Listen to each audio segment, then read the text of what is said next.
Hi, everybody. Welcome to the 2022 edition of Maine Public's All Books Considered Book Club. And the titles we are taking on this year were all suggested by you, our book club members. So if you suggested one, thank you so much. I hope that we chose one of the ones that you suggested. If we did, it's probably because you were one of many people who suggested the same title.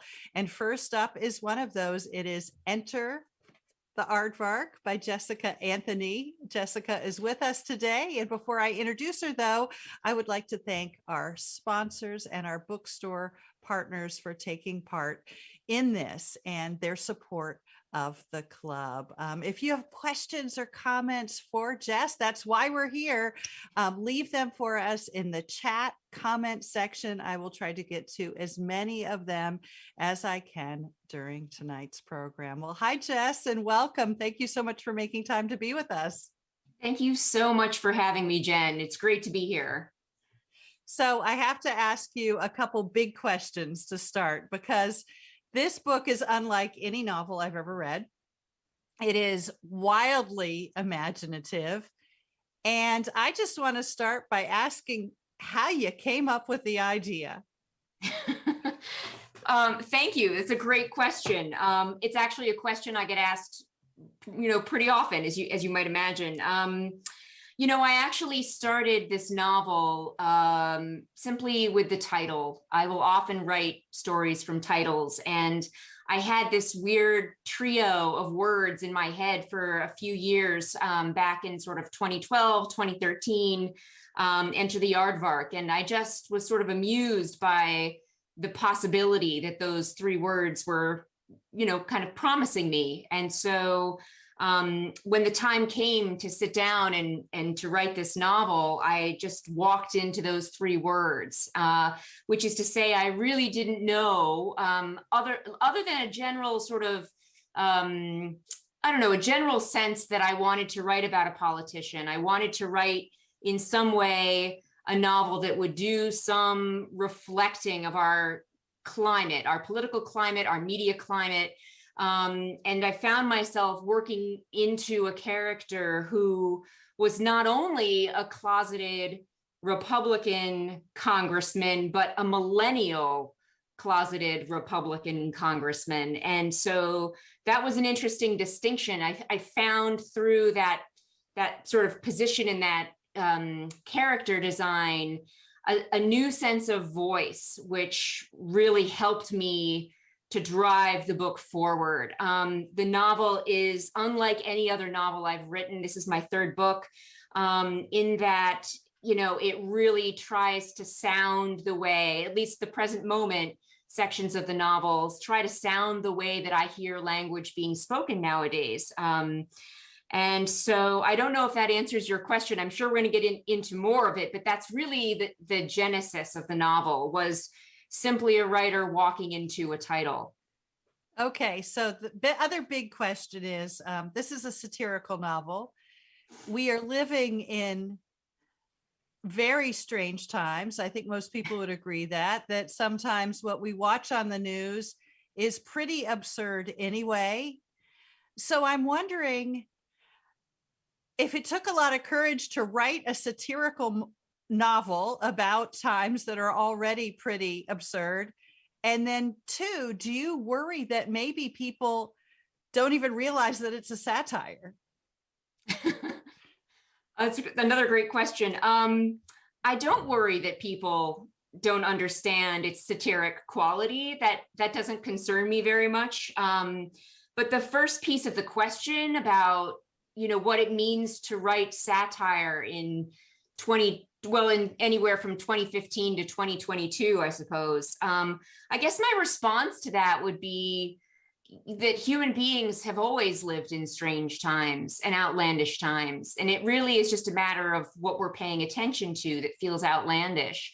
So what's maybe new about this particular moment is that we have such easy access to outlandish, outrageous, and absurd stories very quickly with the internet, with TV, what have you. But I don't know, I go back to, I'm trying to think about a time in human history when we weren't living in outlandishly absurd or satiric or satiric times already. I don't know. It maybe sounds a little crazy or naive on my part, but it really never occurred to me to worry about that question, if that makes any sense, which is to say, this is just the time that we're living in.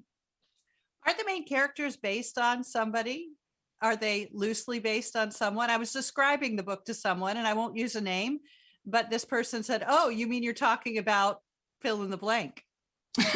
I've been hearing a lot of like Matt Getz for some reason, but no, it's the characters really are, they, were born out of their own just necessity of being. I usually don't write characters, too closely to people that I know. I don't write sort of, biographies of characters' lives in my fiction. I really try to, make the fact of their own existence as individual human beings with their own, their own authenticity. I really reach for that sense without leaning too hard on people I know, which maybe is a comfort to my friends and family. I don't know, but. And before we have you read a passage from the book, I have to ask you, even though it's a fairly slender novel, I learned a lot. And I learned a lot that a scientific and historical. How much research did you put into it? Oh, a lot. I knew nothing about aardvarks to start. I mean, before as I was writing this book, I realized I had to suddenly become an expert on, aardvark physiognomy, like the biology, all of it. And so it was actually kind of an amazing experience to have this great excuse to learn about this very odd looking mammal, the aardvark. But of course, the historical section of the novel, which takes place in Victorian England, we're in 1875, also demanded a tremendous amount of research about what credibly could be believed in that time, in clothing, in speech. There's a very funny story. When I was working with my British editor, we were looking at a passage where my Victorian character, Titus Downing, emits an expletive because he's so bothered by being interrupted. And there's a long back and forth about Victorian expletives. And so there's actually a different expletive in the British version of the novel than the American.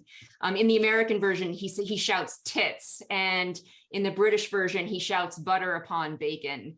So it's the research was a hugely fun, and for me, I mean, I do a lot of writing of historical fiction, and I do a lot of creative research. It's always an enthralling experience for me as a writer to traffic in materials of the past and recreate and make something fresh and new in the present. So I have to ask you if there are any other differences between the American version and the British version. There are a few, but they're pretty subtle. The way in which the deer are referenced as buck, and there's stags in the British version. And also we had a big conversation about numerics and when to use inches versus meters and all of that kind of conversation, but it's pretty banal. It's not very okay. exciting. Butter upon bacon was really the great story. That's right. And I think your editor is right in that maybe the American audience wouldn't get that that's an expletive. Yeah, that's right. So why don't we have you read a passage from Sure. Enter the Aardvark, Jess? Set us up and read to us.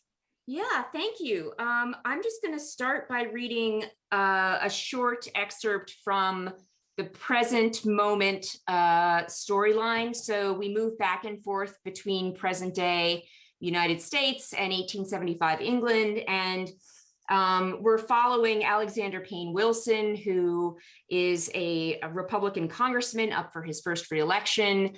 And he has just received a tremendous taxidermied aardvark delivered by FedEx to the front stoop of his townhouse in Washington. And he's learned that it was sent to him by his secret lover, Greg Tampico, and is he gets in his car, he puts the aardvark in the car, this giant stuffed aardvark, and they are driving, he's driving across DC to return this aardvark.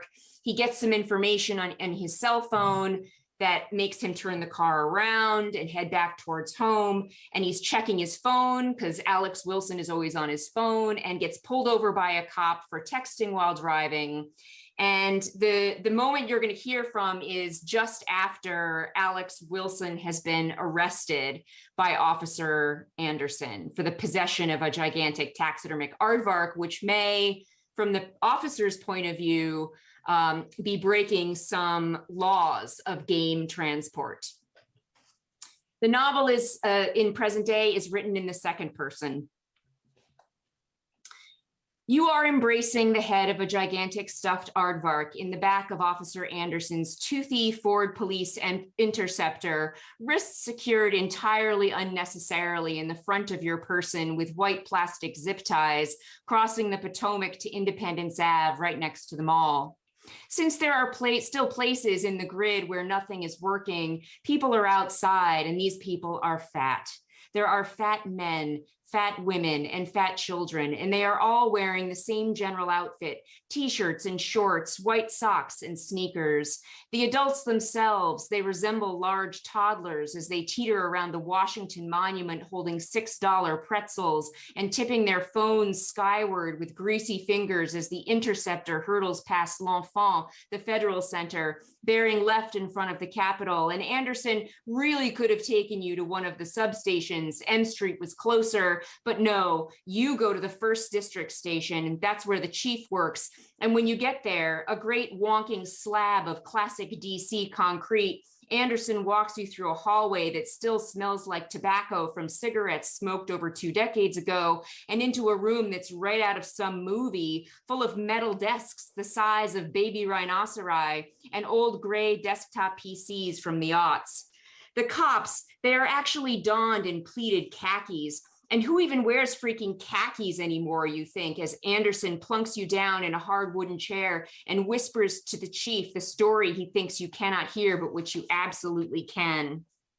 Officer Anderson has no way of knowing that you possess incredible hearing. You've had it since birth, and it made you an extremely fussy baby, so your mother once told you. And you can hear a full conversation between 2 people whispering in another room entirely, much less just a few feet away. And the story Anderson is telling the chief is truly something. How, yes, you are exactly who everyone thinks you are. How you were not only texting while driving, you were also carrying highly unusual heavy cargo. And Officer Anderson lifted said heavy cargo from your vehicle himself and wedged it into the back seat of his Interceptor to take you both in. How, as he drove to the precinct, he observed the odd manner in which you kept one elbow hugging the cargo. And Anderson just does not believe that a whole stuffed aardvark could be a political gift, he whispers, because a political gift would be sent to your office. And you had told Officer Anderson that it was sent to your home via FedEx, making it not a political, but a personal gift. About this, Anderson has no doubt. So to him, the following questions remain. Who would have personally gifted Representative Alexander Payne Wilson a gigantic stuffed aardvark? Why would the congressman have covered the head of the aardvark with a dish towel? Where was he driving the aardvark this morning, and why would he want to be rid of it? The whole thing stinks, you hear Anderson say, and the chief of police, a nightmarish trio of Black, female, and lesbian, glances at you handcuffed in your J. Crew summer wear when he says that. She asks what Anderson told you. The Lacey Act, Anderson says. His brother's a hunter and knows all about the rules of game transport.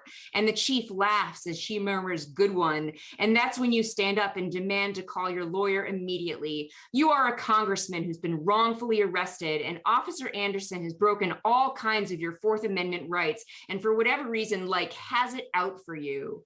You are shouting. You know that you are shouting, and you also know that it's bad to be shouting as 3 more cops enter Aardvark in tow.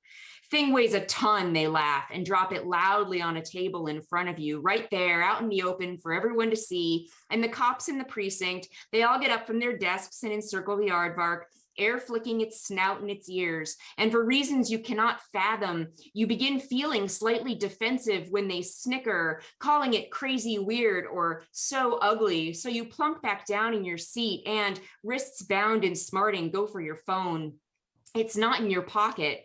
Anderson, you remember, took your phone when you got there, and without your phone, you feel naked, lonely, and you pray that your security settings were on when you texted Tampico. It was a gift, you shout again. You cannot believe that anyone would even think you want this stupid aardvark. And while yes, it's true that you did have your elbow around it in the back of the Interceptor, it was only because the aardvark is so freaking huge, bulky, and the potholes in DC, as everyone knows, are no freaking joke. And you were just trying to keep the freaking tail of the aardvark from stabbing Officer Anderson in the head through the freaking barrier grid while he drove, and the snout of the aardvark from stabbing you in the groin, and you did so by embracing its head, albeit awkwardly, with your wrists freaking tied. And as the police started writing everything down, taking your report, the police photographer comes over with an actual camera and starts snapping photos. And now there are pictures of you in a police station, pictures of you in a police station next to a stuffed aardvark with your wrists bound.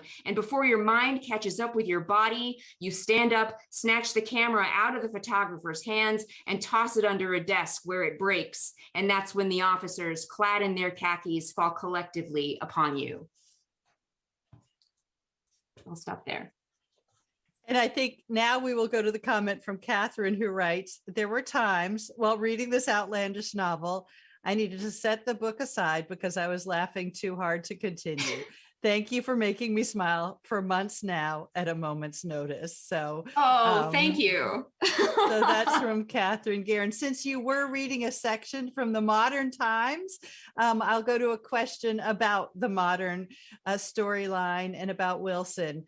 This is Katie in Wells. She asks, Wilson is obsessed with Ronald Reagan, so much so that he collects Reagan's clothing and furnishes his home with actual furniture the former president owned. He is also hiding his sexuality from the world and his relationship with Greg Tampico. Why does Wilson use Reagan as blueprint for how he wants to be perceived politically?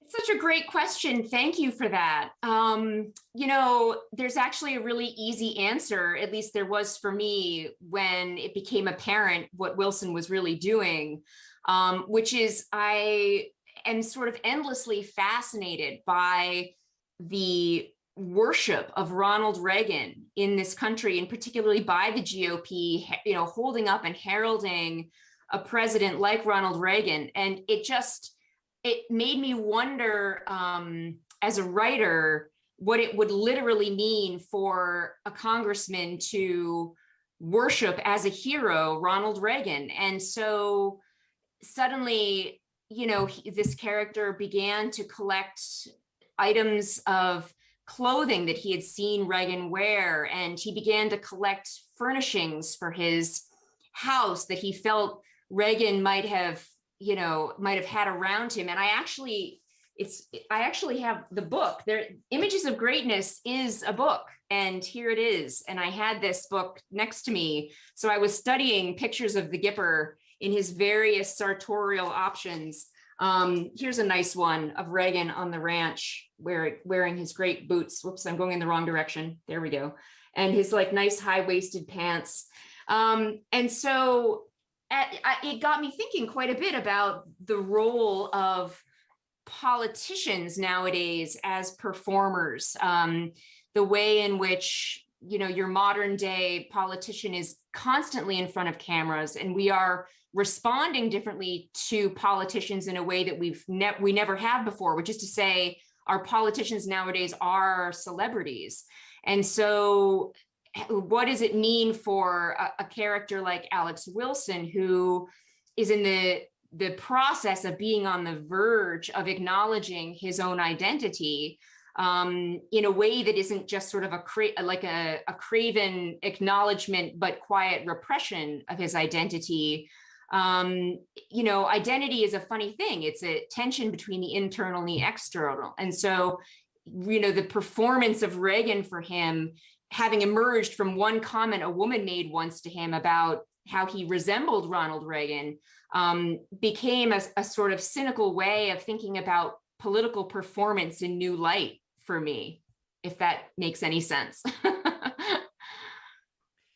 Jane, it's funny. Come on, I mean, it's like, how can you not enjoy writing a character who's obsessed with Ronald Reagan? I mean, it was a huge amount of fun. And I think a lot of people are.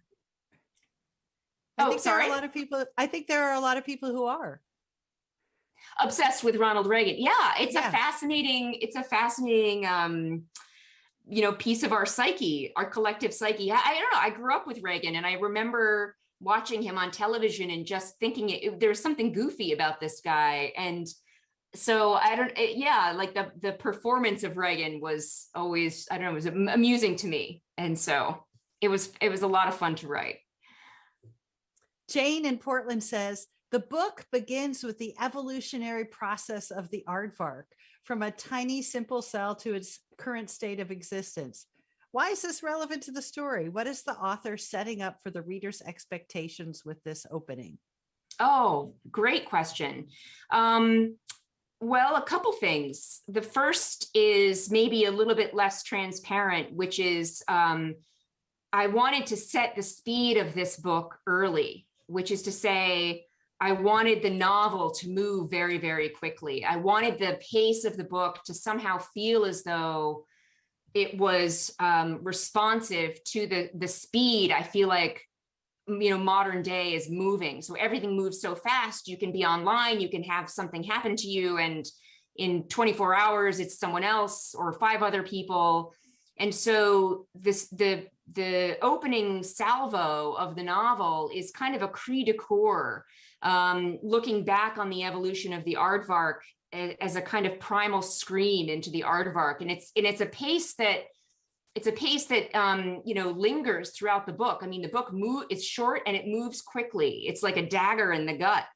And so, without that opening passage, the novel might have read much, much more slowly.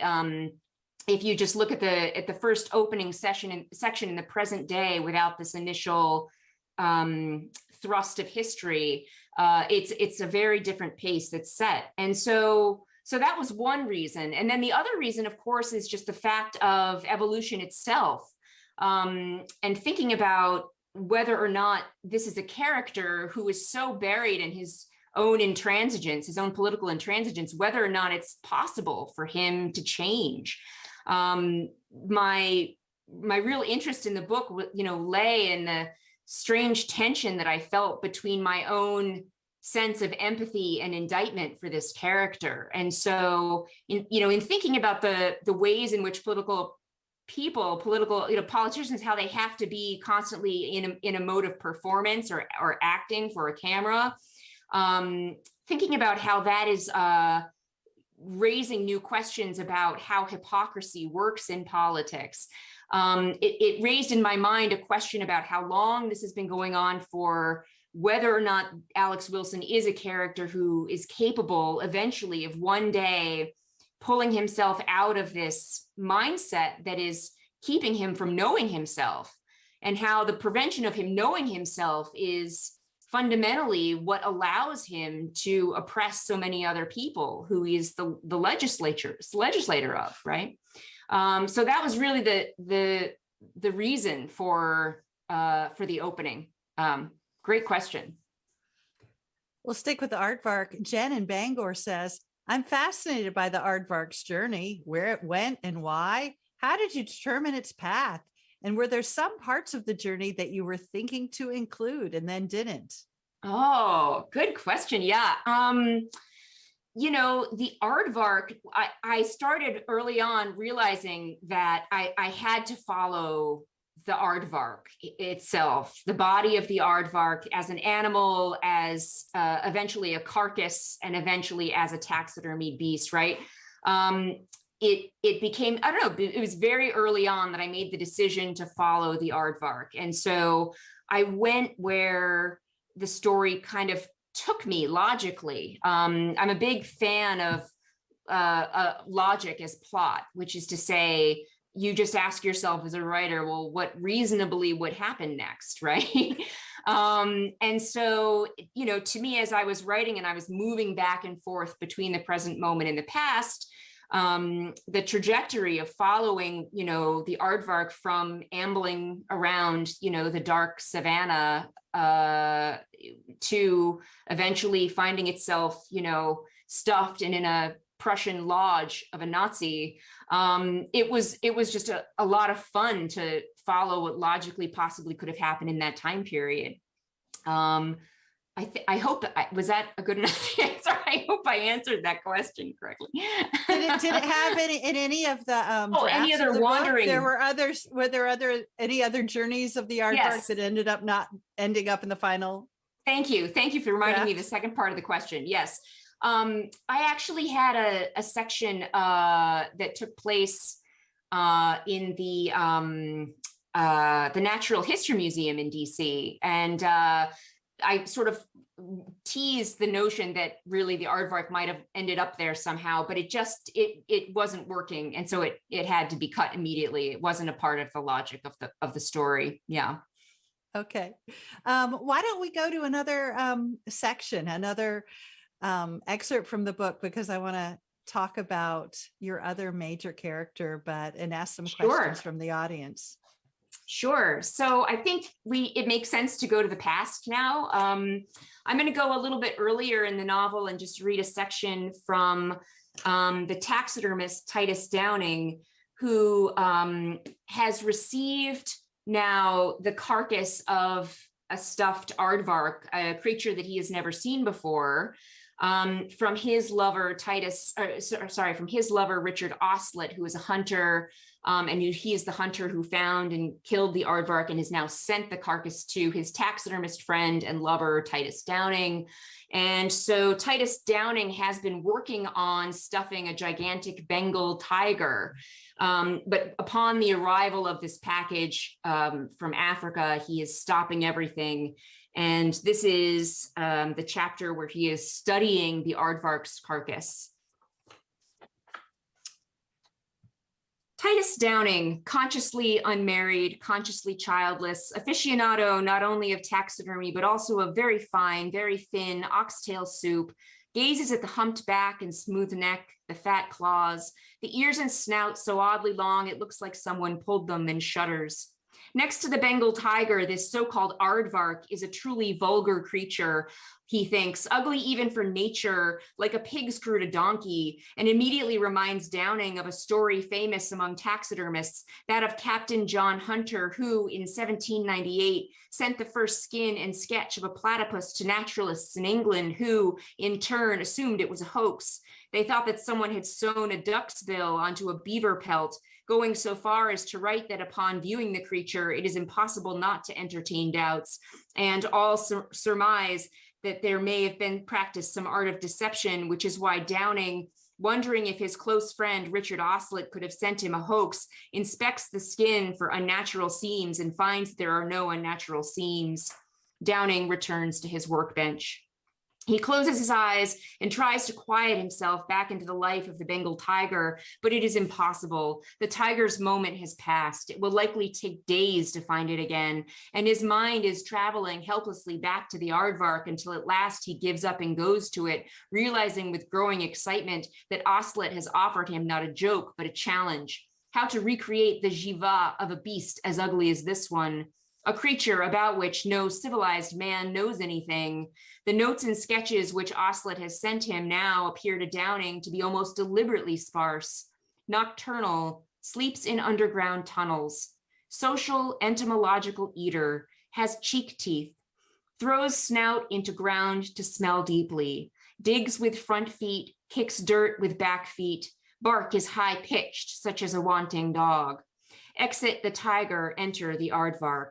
Downing's bony fingers cross the pelage. The skin is first pink and then yellow, the fur an inexplicable mixture of wire and silk, and it's brown at the hind limbs, which are plantigrade at the front, digitigrade at the back, and Oslet's hunters always do A very fine job, he thinks, as his hands touch the beast's rear feet, which take up half the leg. Then it's the heavy claws, each digit wide as a spoon. And what strength in the tail, Downing thinks, how it glides right up the back, which is round as a tortoise. And he closes his eyes and imagines the aardvark using the tail muscle for balance in her underground tunnels to avoid bumping her wide body into narrow walls. And Downing can now clearly see the aardvark lumbering on her large legs past huge termite mounds. They look like sand castles built by ambitious, imbecilic children. And there's the great hulk of shoulder gliding beneath the skin, the fat swing of belly. And Downing now knows her weight and pesanteur, her erratic mood. And when she runs, she rises surprisingly up onto her tippy toes, so much so she fairly prances, her conical head aloft with donkey ears that flick upward at any rustle of subterranean insect activity, and he can almost feel the scrabble of the loose soil as she thrusts her spoons into the earth to begin burrowing. The dirt smells of sugar. He can almost taste the nectar of termites now on his own sticky tongue until morning arrives and Enter the Bark, the soft piggy squeal, "Don't wake me in daylight." Enter the fatigue, bones burning after a night ambling on these bizarre haunches. And when she sleeps, she curls her fat body into a comma, and Downing can feel the light purr of the beast's slimy lips during slumber. Her nostrils shuddering open, then closed. And there goes the slip of the serpentine tongue in and out from her small mouth as she dreams about her own hunger. And it is now, because Downing can see into the dreams of the ugly, vulgar, exhausted aardvark, that he begins to understand that despite its appalling morphology, beauty is possible. A question from Julie. Super random. Have you heard from any taxidermists?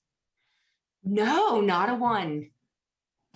Not a single taxidermist, which is actually kind of disappointing, to be honest. I was really hoping that someone might say, hey, great work on that taxidermy writing.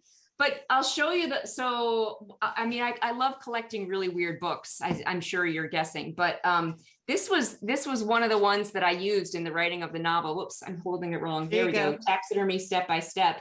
The Waddy McFall, a complete illustrated guide to skinning, tanning, mounting, and displaying large and small mammals, birds, reptiles, and fish.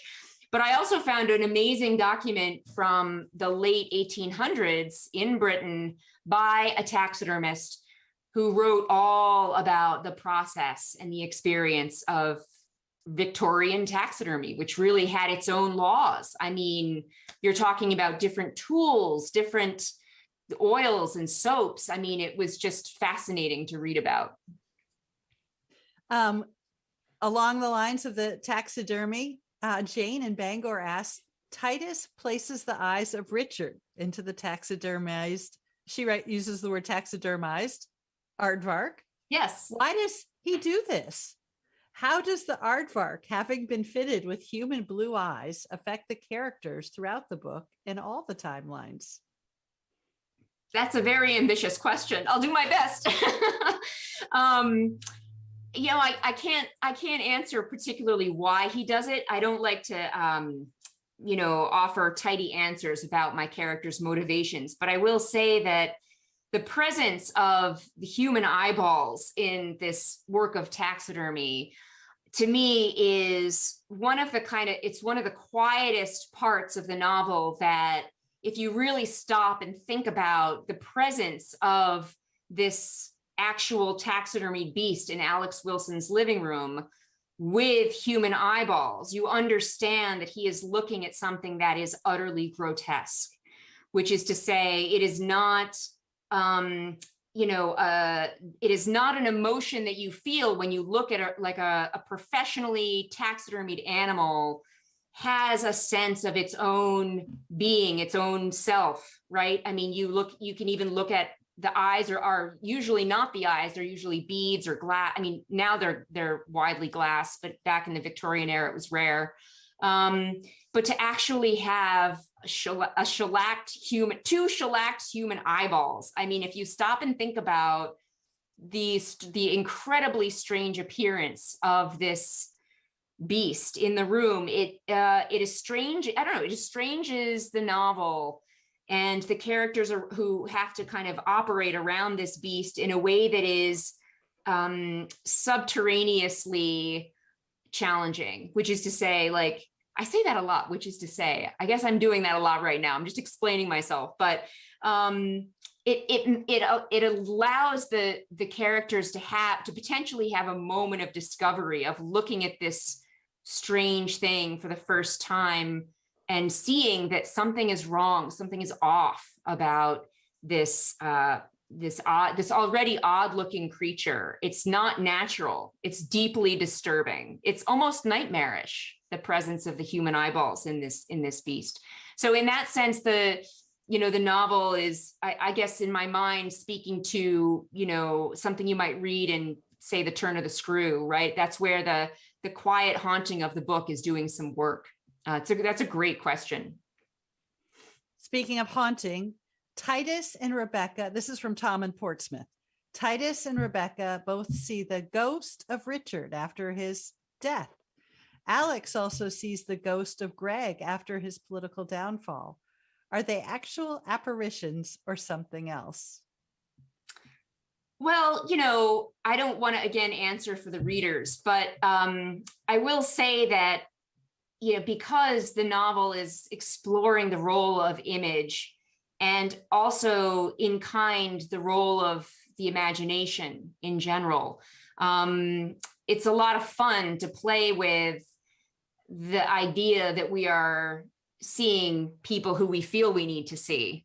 At the end of the novel, when Alex Wilson is, thinking he's been hearing the same sounds of Greg Tampico outside of his new 2-bedroom condo in Silver Spring, and he's hearing that snap of the Zippo, and there's a part of him that needs to believe that Greg Tampico's ghost is out there, that Greg isn't gone. And so to me, the sense of the potential of Alex Wilson's imagination in that moment is doing more of a kind of haunting on him than any literal ghost ever would. This is the moment in the novel where he, for the first time, is kind of understanding the power of imagination. And because without an imagination, there is no empathy, right? If we can't imagine other people's lives, then how can we possibly understand what they need? So that's really to me the more interesting part of that great question, which is the subterranean potential, right, of the ghost, and how notions of ghosts are all around us, that the ghost doesn't have to be literal for it to be kind of a fact of our existence, that we're always dreaming. We're walking around dreaming all the time. Tim says, such a fun, zany, and crazy ride. Loved it. Who are your own favorite authors, and did any influence your style and approach? Oh gosh, I have so many. I mean, I'm one of these like ridiculous people who is just, I've got a very long list of people who've impressed themselves upon me as a writer. For this particular novel, I would say that the Hungarian novelist Laszlo Krasznahorkai was probably my greatest influence, largely stylistically. But I'm also a big fan of the modernists. I read a lot of Joyce again and again, and Kafka and Woolf. Those tend to be the writers that I return to. And also because we don't seem to have, well, we definitely have a number of writers nowadays who write outrageous tales. They write, magical realism. Thinking of Karen Russell is a great example, who's just amazing. Or who are some other good ones? I mean, Haruki Murakami is probably my favorite living writer. And so I definitely see myself in company with writers who are working outside of the strict bounds of realism. But what's fun, I think, particularly about this book is that it really situates itself in a place that is liminal between something that feels sort of fantastic or absurd, and a place that feels very true and real and familiar to us. And so I think I habitate like in a strange intermediary space as a writer, where I don't want to fully commit to being a surrealist or an absurdist or a magical realist or a tale teller, but nor am I strictly a realist at all, if that makes sense. It does. I'm wondering if writing this book for you was sort of cathartic, or if it was disturbing. What kind of dreams did you have while you were writing? Oh, well, I don't know if I had any dreams, but I mean, I wrote the first draft in about 6 weeks. It was very fast. So I would get up in the morning and I would write one section, and then we would switch to, the past, and then the next day would be the present. And so the first version of this story came out very, very quickly, which is unusual for me. And I think a lot of it had to do with the sheer force and the velocity of the prose. I mean, it was just forcing me to write it every day. And it was a great feeling, because my first novel was much slower, much more meditative, almost kind of just blunt, like slow and blunt. It really, I dropped a book. It really refused to move in a way that I thought was interesting at the time. And so, so this book was a very new experience for me. And I just loved the opportunity for speed, and because the speed fundamentally created the structure of this novel. But yeah, I hope that answers it. Well, we have a couple questions that came in beforehand that are about your writing process, so I'll ask them. Mike in Lewiston says, do you do all of your writing within a certain time frame each day? The way some authors say they only write for a set number of hours per day, starting at 5 a.m., that kind of thing.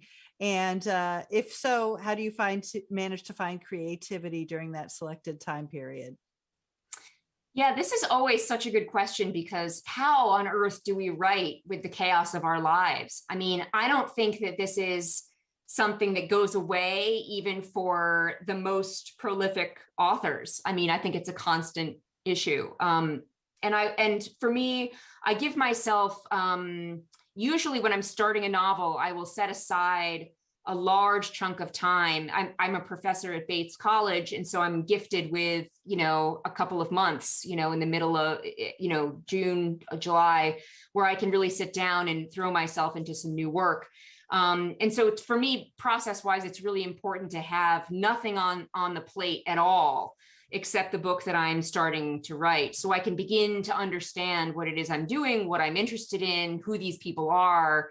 And so then when I move into teaching, or when I feel like I have less time to write, I have this book that I'm carrying around in my head. And I don't know how anyone else feels, but even when I'm not in front of my computer, if you are writing a story or a novel, that those people and the problems of the story are always with you. You're always thinking about them.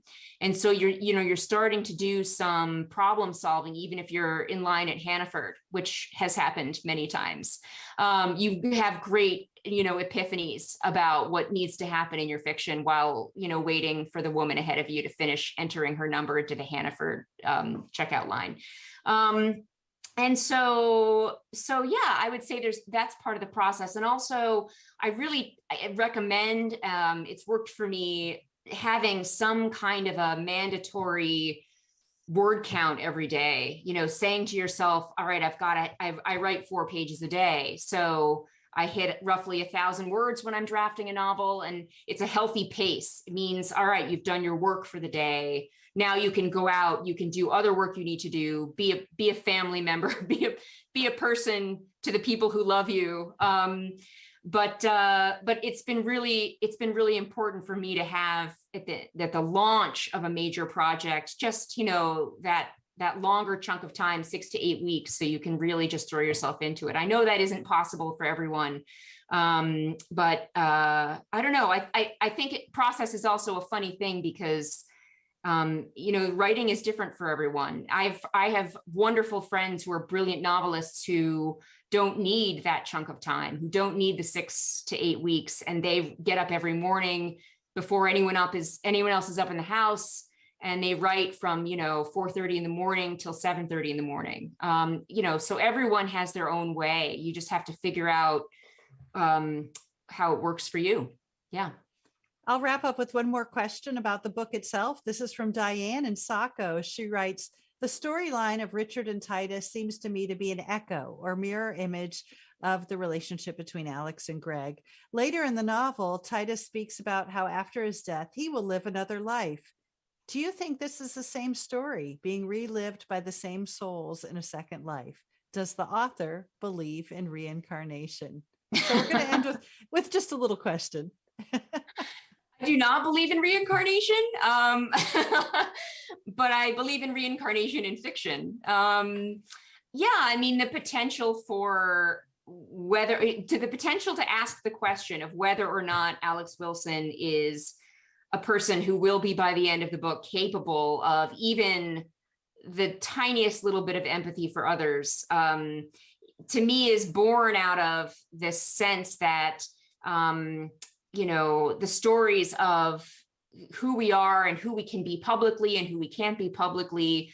That in and of itself, it's a huge part of his identity, even though he doesn't fully see it and understand it. And so, socially, a piece of him is being relived, of Titus Downing is being relived, or, if we look at what happens to Greg Tampico, and we lose Greg Tampico in the novel, but there's a sense of, I hope, like a hopefulness that we're going to one day get this right, where the question of public and private performance can maybe be somewhat ameliorated for people who, who are trying to know themselves in an authentic way in a public space.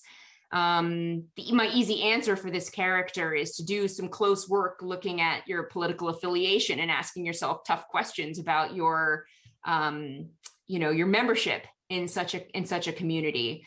But yeah, as a writer, it was such fun to write a bifurcated fiction, to write these two stories that, at times really obviously reflected one another. There were so many extraordinary crossovers between these two stories. Like, I did not plan on the connective tissue that eventually emerged in the novel. It just naturally happened. And so there is, without question, a sense of communication and like mutual alignment between these two stories. But would I go so far as to say they are the same people reliving a life? Maybe not, but maybe. I think it's how you want to read it. That's all I'll say. Well, Jess, Anthony, thank you so much for being a part of the All Books Considered Book Club. Congratulations on Enter the Aardvark. And I want to thank everybody in the book club for attending. Thank you to our sponsors and our book club partners. Next up, Saigon by Phuc Tran. That event will take place at the end of May with Cindy Hahn taking on the hosting duties. Good night, everybody.